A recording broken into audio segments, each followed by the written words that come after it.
saco. Y vengo de regalo, porque traigo aquí a un neno que se portan mal.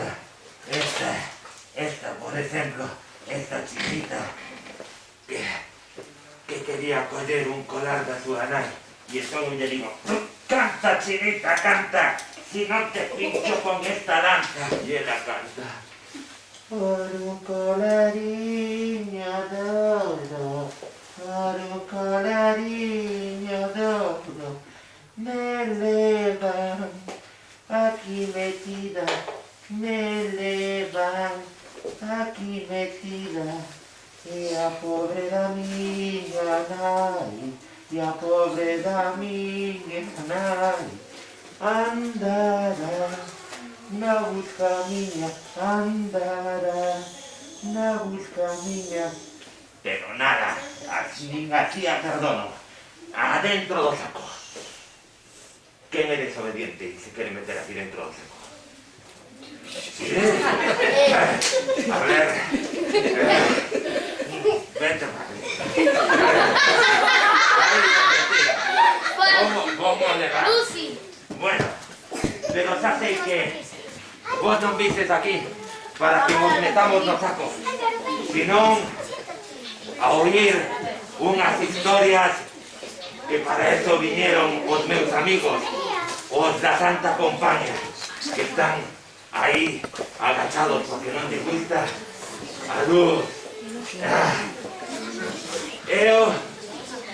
Están todos os amigos, menos o lobisome, porque o lobisome ten que sair con lúa chea, e hoxe non hai lúa chea.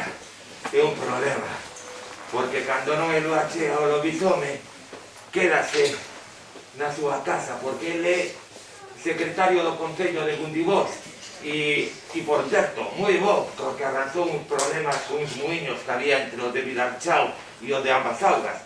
Pero bueno, esa é outra historia.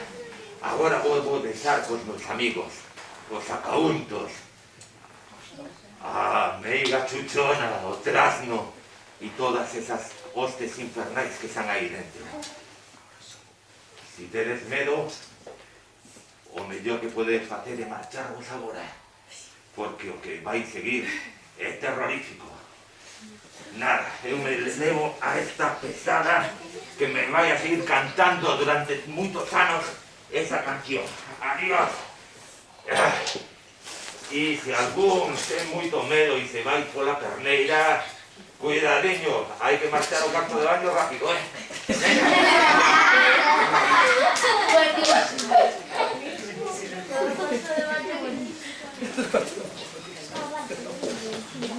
Hola, boas noites a todos. Son a meiga Maruxa. Vamos a contar unha historia dun corcovado. Un corcovado que vivía nunha cidade onde había unha festa. Ele estaba ali contando, bailando, dando chimpos, facía gracia a todo o mundo. Tanto facía rir que un xastre e a súa muller que o viron dixéronlle: vente conmigo, que te vou levar a comer a miña casa. Alá foron os tres. A muller rapidamente preparou 3 peixes, estuvo asando e puxo na mesa. O corcovado non paraba de dar voltas e máis voltas, e dando todo o tempo facendo gracia, e non paraba de rir. Cando foi a hora de comer o peixe, séntate tranquilo e come xa. Ele agarrou o peixe e meteu-no dun trago. Empezou a facer xestos. O xastre e a muller pensaron que estaba facendo gracia, pero o corcovado empezou a poñerse de todos os colores, blanco, morado, afogárase o corcovado que morreu, quedou tieso e limpo. Dicían: veñame, come, déxate de tonterías. Afogárase con aquel peixe. Entón dixeron: que facemos agora? Morreu non sei que na casa e van levar ao cárcere. A muller dixo: non te preocupes, vamos envolverlo nunha manta ben envolto, como se fora un neno pequeno, e vamos levar ao médico e decimos que está malo, que non lo cure. Alá, envolveron o Corcovado, agarraron unha manta, envolveron, marcharon, correron toda a cidade, chegaron á casa do médico e chamaron. Pum, pum, pum, pum, por favor, abran a porta, o noso fillo está malísimo, está moi enfermo. Saliu a doncela do médico, dixolle, mire, o médico a estas horas cobra moito. Non importa, chame ao médico, tome 2 moedas de ouro. Chame ao médico rápido, que o noso fillo está moi enfermo. Entonces, ela pechou a porta e foi buscar o médico. Mentras tanto, o xastre e a muller deixaron el o morto e marcharon correndo. Cando o médico foi a abrir a porta, non vía nada. Entonces, deu unha patada e si, e o Corcovado caí polas escaleiras. Cando foi mirar, ai, matei o Corcovado, dixo o médico. Ai, que vai ser de min, pensarán que son unha mala persona, eu non o quería matar, pero este home está morto. Acudiu a súa doncela, dixo, e agora que fago? A doncela dixo, isto non pode ser, temos que pensar en algo. Iba a botar o xardín do veciño, porque senón usted vai ir ao cárcere seguro. A la marcharon, botaron no xardín do veciño. O veciño era un mayordomo que traballaba nun castelo e viña moi tarde. Agarraron o Corcovado cunha corda e deixaron ali no seu xardín. Pouco despois chegou o mordomo moi cansado do seu traballo e meteuse no xardín a descansar como facía de costume. Entón ali veu un bulto e como por aqueles días andaban roubando no seu xardín, agarrou unha estaca e dixo, doxe non pasas. Empezou a darlle golpes aquel bulto, dixo, verás como hoxe xa pillote aquí. Matou. Cando se diu conta, levantou a manta e matara o Corcovado.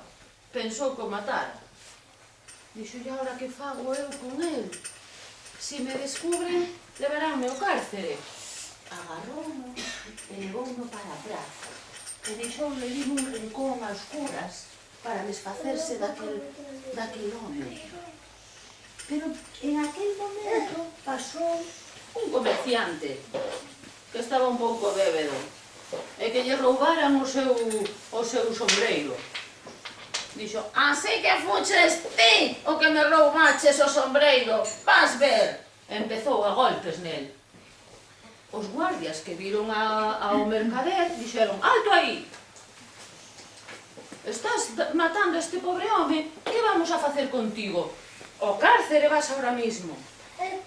Levaron ao cárcere e cando viron a que estaba morto dixeronlle, ai, o xuiz xulgará de mañá. Ao día seguinte deu o xuiz e condenou a morte. O mercader dixolle, usted acaba de ser o que acaba de matar a este home, condenado a morte. Vaya ao patíbulo e ali estaba unha soga, estaba o encargado da defunción. Dixeronlle, pero entre o público, sabedes quen estaba? Estaba o mordomo. Cando foron a colgalo, o mordomo dixo, non podedes colgar ese home, eu son o responsable del, eu son o que o matei, e non podo ser responsable de 2 mortes. Entonces, quitaronlle a soga e puxeronlle ao mordomo. Pero en ese momento chegou o médico. Dice, no, o responsable da morte do Corcovado son eu, que lle din con pé, sin querer, pero é que caíume polas escaleiras, eu quería salvalo, pero non pudo ser. Son eu o responsable daquela morte. Xa estaba ben, quítenlle a soga e poñanlle o médico. Iban a matar o médico cando de repente aparecen o xastre e a súa muller. Alto, non podedes matar a ese home. Os responsables da morte do Corcovado somos nós. Estábamos de festa con el. E atragantouse cunha espina. nós non queríamos que pasara eso, pero morreu. Xa estaba ben, xa non sabían que facer nin a quen matar. Entonces o xuiz xa dixo, non sei que facer, en este momento vamos a matar, entonces vamos a poñer en xuicio o xastre e a súa muller. Cando xa iban a colgar o xastre e a súa muller, apareceu o rei. Dixo, parade! O Corcovado era o meu bufón. Siempre me fixo rir cando estaba vivo. E agora vexo que tamén está facendo rir a todos os que estades aquí. Así que, quedades todos liberados e escribides en letras de ouro: aquí viviu e morreu o Corcovado do noso povo. E colorín colorado, o Corcovado morreu, e ninguén foi enjuiciado.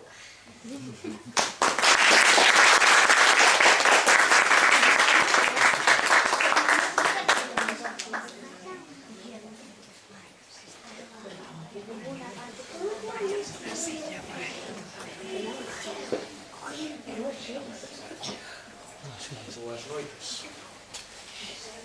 Boas noites a todos e a todas. Eu son o home das dúas caras. Por que teño dúas caras? Unha pros vivos e a outra pros mortos.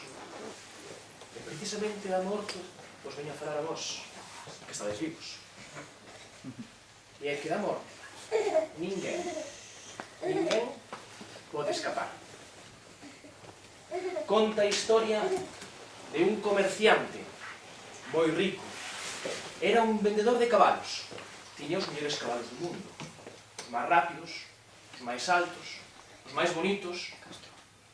Os mellores cabalos. Era tan rico que tiña hasta criados. Persoas que facían o traballo máis cotidiano. Como, por exemplo, ir ao mercado. Eras unha vez, este comerciante mandou un dos seus criados precisamente ao mercado. Dixolle, vaiteme comprar unhas cebolas. Ela foi o criado. E estaba o criado comprando as cebolas cando notou unha presenza tras de sí. E dixo, oh, que será? Xirouse. E quen era? A morte.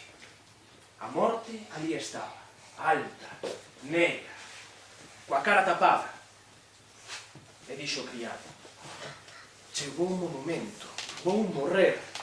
E saiu fuxindo, correndo a toda velocidade. Dixo, non me vas pillar. Foi correndo a casa do amo.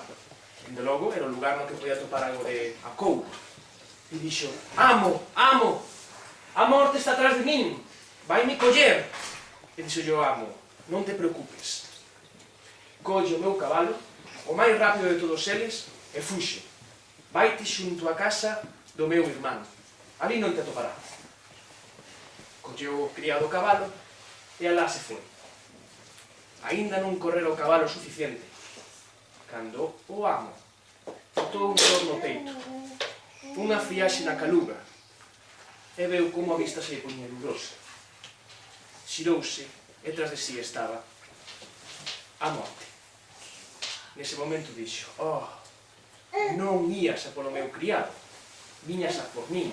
Pero dime, oh morte, por que fuches a buscar o meu criado e por que estabas tan sorprendida cando o viches no mercado? E a morte respondeu, porque eu teño unha cita co teu criado, pero non no mercado, ni na túa casa, senón que a teño na casa do teu irmán. E preguntame, como fará este pobre home para chegar tan rápido hasta ali? E dinme conta, claro, ti eres o que ten o cabalo máis rápido deste mundo. E así foi, como máis tarde, o criado tamén morreu. Ninguén escapa da morte.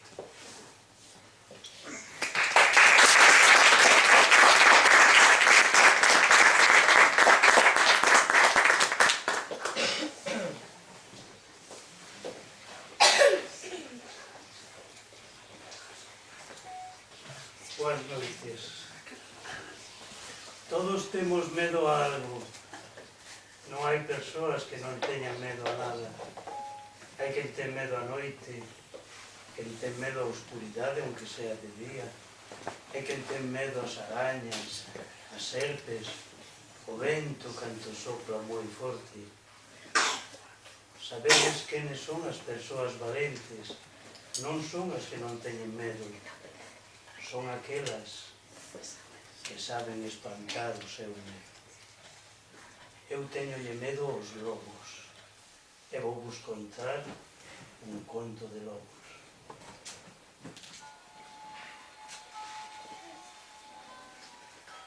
Moitas veces oín decir que os lobos non atacan as persoas, pero iso non é certo. O secretario de Caldas foi comido por un deles cando voltaba da feira de Viana. Algúns dixeron que o mataran para roubalo e que despois o comeran os lobos. Mais duns 200 metros onde foi comido, atoparon un lobo morto coa gorxa ferida por un disparo. Por aqueles días os pastores viran unha manada de 7 lobos, unha loba e 3 lobencos. Era tempo de neve e baixaran a Serra da Moa. Ao parecer, despois de esgotados os cartuchos que tiñan no seu revólver, tentou subir a unha árbore, pero non puido. Ali estaba o seu carón, o revólver cos 6 cartuchos baleiros no bombo. Era un revólver americano. Ao sentirse feridos, os lobos volvense moito máis perigosos. Vou vos contar o que lle aconteceu a Emilio, o matachín de Rugando. Atendede ben e xa veredes que é certo todo canto vos conto dos lobos. Sabedes cando se atreven os lobos cos homes? Atrévense cando teñen moita fame ou cando se decatan de que lles teñen medo. Por iso nunca atacan a 3 ou máis xuntos. Cando se atopan cun home, só pola serra, póñense a traballar. E sabedes como traballan? Os lobos son moi listos, teñen moito instinto. Primeiro, acompañan. Despois póñenselle de diante, logo póñense por trás. E máis tarde bátenlle as pernas por rabo. Así, pouquiño a pouco, chega un momento en que o home xa non pode máis. O medo alporízalle os cabelos, parécelle que lle cravan espiñas na cabeza, báiselle a voz, perde o sentido e xa está perdido. Entón os lobos bótanse en riba dele. Emilio era un home moi forte e moi botado para diante. Queríano moito en todos os sitios onde iba a matar os porcos e convidábanos sempre a xantar. Aquel día xantara na casa do Rulo, pasara a tarde falando e botárase a noite en riba. Os caborcos enchéranse de néboa. O Rulo díxolle que quedara a pasar a noite na súa casa. Díxolle, baixaron os lobos da serra, con esta néboa tan nesta podes te perder. Mas non houbo xeito de facelo quedar, ni tan siquera quixo levar algúns fachos de palla para alumear o camiño. Tan só levou o seu caxato e a súa navalla. El coñecía moi ben o camiño, xa vos dixen que era un home moi valente. Polas primeiras horas todo foi ben, non viu mostra de lobo por ningures. Parouse a prender un pitillo antes de entrar na devesa da Bonxa, mas de ali a pouquiño oiu patexear na lama. Era un terreo fondal e cando se encora a auga das choivas formase un lameiro. Pouco despois escoitou un longo oulido.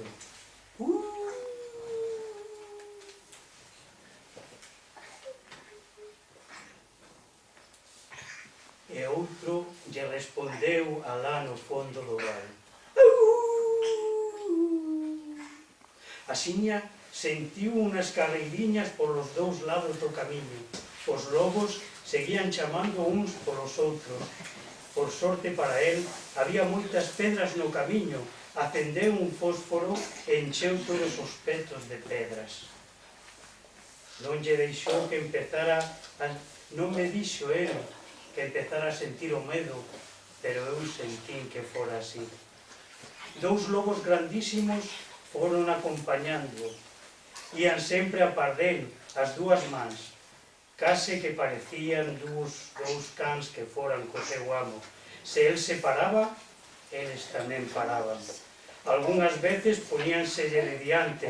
Entón Emilio lanzáballes unha pedra e batíalles no peito e os lobos apartábanse.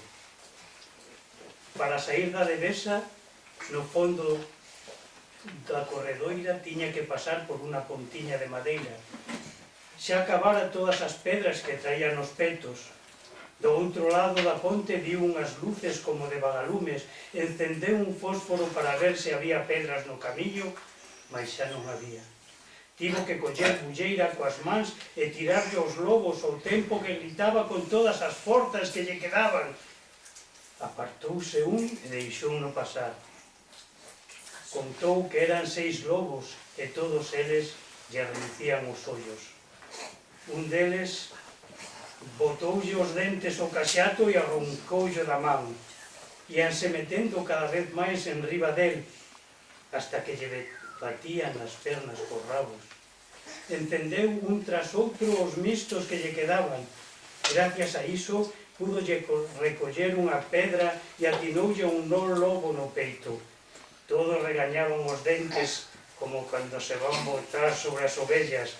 Xa sentía que lle esmorecía o impulso, que se ia quedando sen forzas. Os lobos seguían a chamarse uns polos outros. Tremía como un bimbio. Xa non os podía escorrentar, nin siquiera podía berrar. Sentía que lle estompaba o corazón. Estaba xa cerca da casa, pero non podía dar ningún paso máis. De repente, viu tremelar unhas luces no medio da brétema e escoitou ladrar uns cans ao lonxe. Xuntou as poucas forzas que lle quedaban, meteu os dedos na boca e asubiou tan forte como pudo. Entón escoitou voces ao lonxe e soneu un disparo de escopeta. «Anda, Ravelo, veña, sultán!» oíu que decían. Diante del apareceron 3 fachos de palla ardendo. Eran os seus irmáns que saían buscalo. Sultán e Ravelo brincaban ao seu redor ladrando de ledicia. Entraron na casa. Na lareira había un bon lume. Dixo Emilio: «Traédeme auga», e caeu redondo o chan. Todos se alpoizaron, houbo berros e prantos. Máis de 2 horas estuvo sin sentido. Levaron ao leito e a base de darlle fregas volveu o sentido.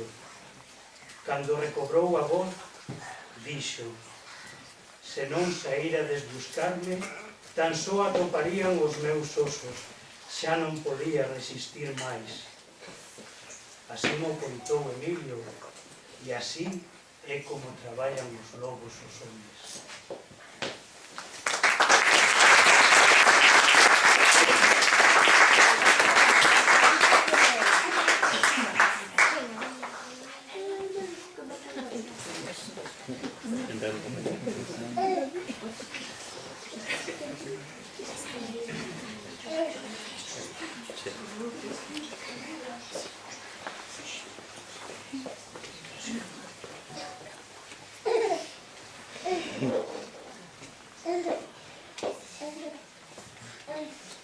Sabedes quen son eu?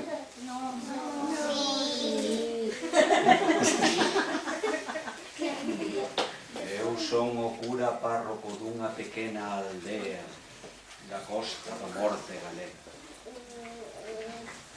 E isto que vos vou contar aconteceu fai tan só 3 anos. Cando o conto, cando o penso, cando o escribí, todo o velo do meu corpo ponse de punta. E hai ratos que todavía o meu corpo treme. E dubido si isto será un conto ou si realmente aconteceu como eu vi. Esta é a historia dun rapaz daquela cosa. Un rapaz que se chamaba Ángel Mírez, un cativo como tú, ou como tú da mesma idade. Ese cativo, un día, entrou na súa casa e atopou a súa nai moi maliña, moi maliña, moi maliña. Os médicos dixeron que aquilo non tiña cura e que a súa nai tiña que morrer. O pobre do Xa baixou para a praia, na praia. As ondas baten contra as rochas con moita forza. E paseando pola praia, a quen credes vos que atopou? Había unha señora moi alta, moi alta, moi alta, toda ela vestida de negro, dos pés á cabeza, con unha mirada que solo vela metía medo. Quen credes vos que podía ser? La muerte. La muerte. Era a morte. A morte dirixiuse a Xan e díxolle nunha noite de San Maín como esta: Xan, Xan, donde queda a casa dos Xelmires? Que teño unha cita nela. Pero Xan, un neno galego, avispado como era, dixo: esta é a morte, non lle vou decir onde queda a miña casa. Eu sei quen eres ti, dixo. E ela dixo: non, quen son eu? Dice: ti eres un ladrón que queres vir a miña casa a roubarme. Ela dicíalle: non, non, eu son a morte, e teño unha cita na casa dos Xelmires. Entón o Xan dixolle: si de verdade eres a morte, poderás facer todo o que che pida. E a morte dixo: ponme a prova e verás. Dixo: cubre todo o ceo e que non se vexa nada nesta noite de San Maín. E a morte estendeu a súa capa e as súas mans e de repente foi crecendo, crecendo, crecendo, crecendo, crecendo, e cando Xan se diu conta, no ceo non se veía nada. E dixo: ela, ves, son a morte. Pero Xan dixo: é unha noite moi escura, isto pódelo facer e non vemos nada. A ver se é verdade que eres a morte. Fai que as ondas batan contra as rochas da praia e que desfagan todas e que aquí solo quede a terra. Que credes que pasou? Que fixo? A morte fixo un aceno ca man e as olas batiron contra as rochas. E daí, todavía hoxe tamén se lle chama a Costa da Morte. O pobre do Xan xa non sabía que facer. E pensando, dixo: xa o veo. Sacou un frasquinho así de pequeniño, de pequeniño. E dixolle a morte: si realmente eres a morte, métete neste frasquiño. Como és tan grande, aquí non cabes. Que credes que pasou? A morte foise facendo tan pequena, tan pequena, tan pequena, tan pequena, que quedou así, como unha velada, e meteuse no frasco. O Xan rapou rápido o frasco. A morte non podía sair. E o Xan dixo: xa teño o problema resolto, daqui xa non sais. E enterrouna ao lado dunha rocha. E marchou correndo para casa. E entrou na casa. E ali estaba a súa nai, sorrindo, saltando de alegría.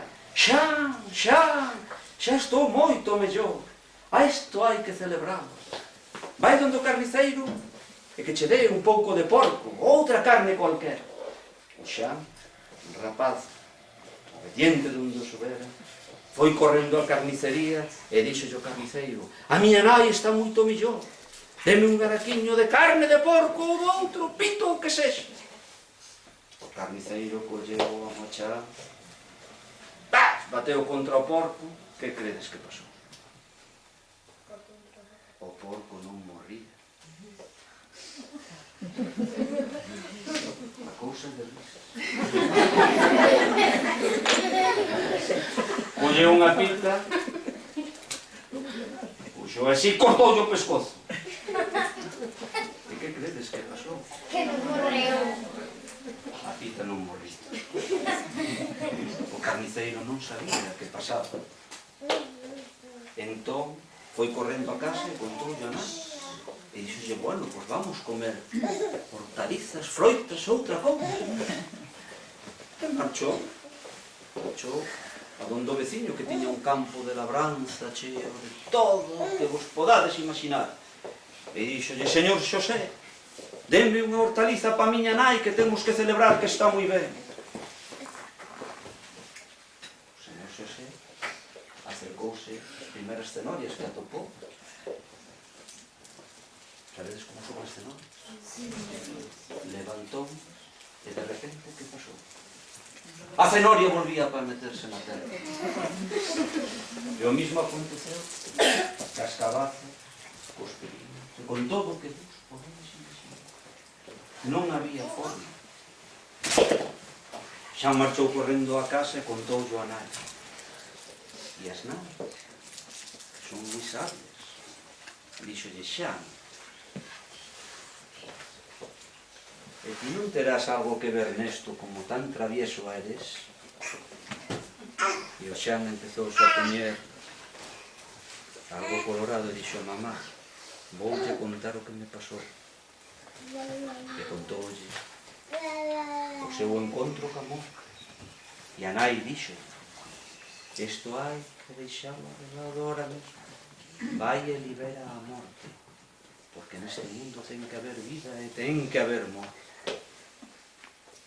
O Xan marchou correndo a cara a playa, escarbou, atopou o frasquinho, destapou e a morte saiu. Volveu a ser aquela señora alta, vestida de negro dos pés a cabezas, unha mirada profunda. Pero credes que estaba enfadada? Sí. Non. Vou me dixolle xa, sin mí a vida non existiría. Algún día teremos un encontro con eu. E ora dime onde está a casa do seu amigo. Xa díxolle cual era a súa casa. E a morte marchou para lá. E xa quedou paseando pola playa.